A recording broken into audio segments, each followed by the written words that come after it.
അടൂർ പട്ടാഴിമുക്കിലെ ദുരൂഹ വാഹനാപകടത്തിൽ മരിച്ച അധ്യാപിക അനൂജയുടെ മൃതദേഹം നൂറിനാട്ടെ വീട്ടിൽ എത്തിച്ചു. 11 മണിയോടെയാണ് സംസ്കാരം നടക്കുക. ശ്രീജിത്ത് ശ്രീകുമാരൻ നമുക്കൊപ്പം ചേരുന്നു. ശ്രീജിത്ത്, ഗുഡ് മോർണിംഗ്, പറയൂ.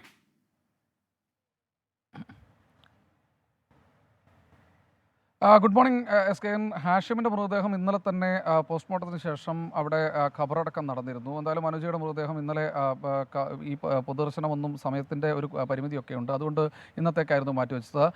11 മണിയോടുകൂടി സംസ്കാര ചടങ്ങുകൾ നടക്കുമെന്നാണ് അറിയിച്ചിട്ടുള്ളത്. ഇപ്പോൾ ബന്ധുക്കളും അടക്കമുള്ള ആളുകൾ മൃതദേഹം അവസാനമായി ഒരു നോക്ക് കാണാൻ അവിടേക്ക് എത്തിക്കൊണ്ടിരിക്കുകയാണ്. എന്തായാലും അടൂർ പട്ടാഴിമുക്കിൽ നടന്നത് തീർത്തും ദുരൂഹമായ ഒരു വാഹനാപകടം തന്നെയാണ് എന്ന് വ്യക്തമാക്കുന്ന തെളിവുകളാണ് ഇതിനകം തന്നെ പുറത്തു വന്നിരിക്കുന്നത്. അതായത് ഈ വാഹനത്തിൻ്റെ കുറുകെ, ഈ വിനോദയാത്രയ്ക്ക് പോയ വാഹനത്തിന് കുറുകെ കൊണ്ടുവന്ന് കാറിടുന്നു. അതിനുശേഷം അനുജയെ വിളിച്ചിറക്കുന്നു. അനുജ ഇറങ്ങിപ്പോകുന്നു, ബന്ധുവാണെന്ന് പറയുന്നു. അങ്ങനെ ഒരുപാട് ട്വിസ്റ്റുകൾ അതിലുണ്ടായി. അതിനുശേഷം ഈ വാഹനത്തിൽ, ഈ കാറിൽ ഹാഷിമും അതുപോലെ തന്നെ അനുജയും തമ്മിൽ എന്തോ പ്രശ്നമുണ്ടായിട്ടുണ്ട്. അതിൻ്റെ ഭാഗമായാണ് 3 തവണ കാൽ പുറത്തേക്ക് വരുന്നത് കണ്ടു. അതായത് ഈ വാഹനത്തിൽ നിന്ന് ചാടാൻ വരെ ഒരുപക്ഷെ അനുജ ശ്രമിച്ചിരിക്കാമെന്നാണ് ദൃക്സാക്ഷിയായ Shankar Maroor, health standing committee chairman, Enadimangalam പഞ്ചായത്തിലെ അദ്ദേഹം നേരിട്ട് കണ്ടതാണ്. അതൊരു മൊഴിയും പോലീസിന് മുൻപിലുണ്ട്.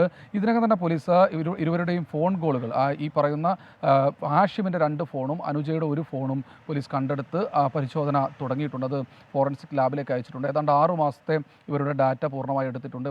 ഇവരുടെ പരിചയക്കാരെക്കുറിച്ച് വിവരങ്ങൾ ശേഖരിച്ചിട്ടുണ്ട്. ചില അടുപ്പക്കാരുമായി പോലീസ് നേരിട്ട് മൊഴി രേഖപ്പെടുത്തിയെന്ന വിവരമടക്കം പുറത്തു വരുന്നുണ്ട്.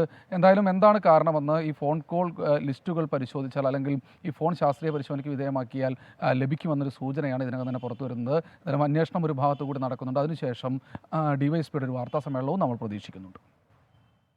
ശ്രീജിത്ത് ശ്രീകുമാരൻ.